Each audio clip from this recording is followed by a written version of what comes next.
பாண்டியன் ஸ்டோரில் இன்னைக்கு என்ன சுவாரஸ்யமாக நடந்து பார்க்கலாம். குமரவேல் வந்து அரசியல் பார்த்துக்காக ஊருக்கு வந்திருப்பாரு. அரசி முன்னாடி தனியாக ரூமில் இருப்பாங்க. அவங்கள போய் மீட் பண்ணி பேசுவார். நீ என்னை மறந்துட்டியா அரசி, நான் வந்து நீ இல்லைனா என்னால் உயிரோடவே இருக்க முடியாது, நான் ரொம்ப பைத்தியமாயிட்டேன், நீ ஏன் இப்போலாம் என்கிட்ட பேசவே மாட்டேன்னு சொல்லுவார். இல்லை இனிமேல் என்கிட்ட உன்னால் பேச முடியாது, நம்ம பிரிஞ்சிடலாம் சொல்லுவாங்க. என்ன இவ்வளோ சீக்கிரம் பிரிஞ்சிடலான்னு சொல்லுவாங்க, நம்ம எப்படி லவ் பண்ணணும், இப்போ பார்த்தா துணியை மாற்றுற மாதிரி என்னையும் மாற்றலான்னு பார்க்குறியா அப்படின்னு சொல்லுவார். இல்லை இனிமேல் எதுவும் செட் ஆகாது, நான் எங்கள் அப்பா சொல்கிறதான் கேட்பேன். ஏன் உங்கள் அப்பா சொல்கிறத கேட்பேன், என்னை ரொம்ப லவ் பண்ணலன்னு, இப்போ நம்ம போய் கல்யாணம் பண்ணிக்கலாம், நம்ம கல்யாணம் பண்ணி வந்து நின்றுட்டா யாருமே நம்ம எதுவும் பண்ண முடியாது, பிரிக்கவும் முடியாது அப்படின்னு சொல்லுவாங்க.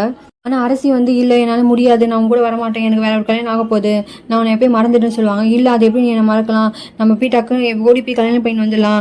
உங்கள் அப்பாவும் என் அத்தை அப்படி தானே கல்யாணம் பண்ணி வந்தார், கதிரும் ராஜி அப்படி தான் கல்யாணம் பண்ணி, உங்கள் அப்பா என்ன செத்தா போயிட்டாரு, நம்மளும் கல்யாணம் பண்ணி வரலாம், உங்கள் அப்பாவுக்கு எதுவுமே ஆகாதுன்னு சொல்லுவார். ஓ நீ எங்கள் அப்பாவை பழி வாங்குறதுக்காக தான் என்னை கல்யாணம் பண்ணுற மாதிரி நடிச்சியா, நானும் உன்னை நம்பி ஏமாந்துட்டேன், எங்கள் குடும்பத்தில் இருக்கவங்கலாம் சொன்னது உண்மைதான் போல, நீ நல்லா சீட் பண்ணிட்டேன் அப்படின்னு சொல்லி திட்டுவாங்க.